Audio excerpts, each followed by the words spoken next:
राजनीति की दुनिया बहुत अलग होती है और बेहद दिलचस्प भी होती है, क्योंकि राजनीति में सिक्का उसी का चलता है जो उस सिक्के को उछालता है। ये एक बहुत पुरानी कहावत है। तो आज के इस दौर में किस राजनीतिक पार्टी का सिक्का चल रहा है और किस चीज़ पर ये निर्धारित करता है, किस चीज़ पर आधारित है, ये समझना बहुत ज़रूरी है। आजकल आपने देखा होगा कि व्हाट्सएप का भी चैनल शुरू हो गया है और प्रधानमंत्री मोदी ने अपना एक व्हाट्सएप चैनल बनाया है और उसके बाद से ही राजनीतिक पार्टियों में ये बहस छिड़ गई है, ये बातचीत होनी शुरू हो गई है, स्ट्रैटेजी को फॉलो करने की होड़ मच गई है कि किस तरीके से डिजिटल प्लेटफॉर्म का हम इस्तेमाल करें और इस्तेमाल करके जो अपनी राजनीतिक रोटियां हैं वो सेकी जाए, यानी अपना प्रचार और प्रसार किया जाए।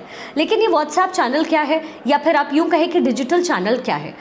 अगर आप पिछले 10 साल पहले जाएं या 15 साल पहले जाएं तो आप सुनते होंगे कि कोई लीडर आ रहा है और वो लाउड स्पीकर पर उसकी आवाज़ आ रही है, वो अपने पार्टी का प्रचार प्रसार कर रहा है। लेकिन आज तस्वीरें भारत में, और ना केवल भारत में बल्कि पूरी दुनिया में बदल गई है, क्योंकि ये डिजिटल का प्लेटफॉर्म यहाँ शुरू हो गया है, एक डिजिटल पैमाना शुरू हो गया है। यानी डिजिटल बैकग्राउंड्स पर जो जितना हिट है वो चुनावी मैदान में भी हिट होगा। और यही वजह है कि ये शोर जो पहले सड़कों पर सुनाई देता था, ये शोर जो पहले लाउड स्पीकर पर सुनाई देता था, अब आपके फ़ोन में आपको सुनाई देगा। कैसे?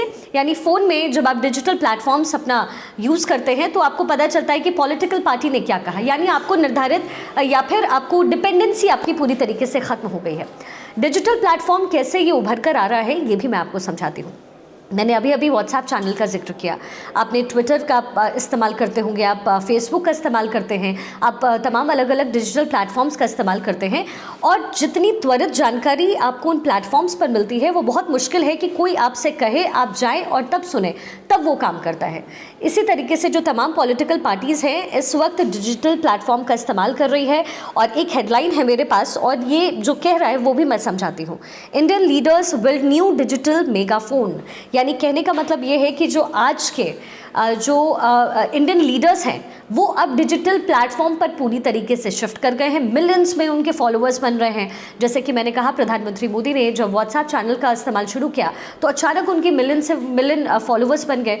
तो इस डिजिटल प्लेटफॉर्म का इस्तेमाल करके अब तेज़ी से पॉलिटिकल पार्टीज़ आगे बढ़ रही है। यानी लाउड स्पीकर का जो वो ज़माना था, सड़कों पर उतर करके भाषण का जो ज़माना था, वो डिजिटल प्लेटफॉर्म में बदल गया है। और इसका फ़ायदा सिर्फ पॉलिटिकल पार्टीज़ को शहरों में नहीं होता, इसका फ़ायदा इन पॉलिटिकल पार्टीज़ को उन तबकों तक पहुंचाने में होता है, उनकी आवाज़ पहुंचाने में होता है जो छोटे छोटे शहरों में, छोटे छोटे गांव में बैठे हुए हैं, और वहां वो कितनी तेज़ी से पहुंच रहे हैं। यानी डिजिटल प्लेटफॉर्म पूरी तरीके से सेट है और डिजिटली हम ग्रो कर रहे हैं, और ग्रो करने के साथ साथ जो पॉलिटिकल पार्टीज़ हैं, जो लीडर्स हैं, वो अपने एजेंडे को बिल्कुल सटीक जगह पहुँचाने में सफल हो रहे हैं।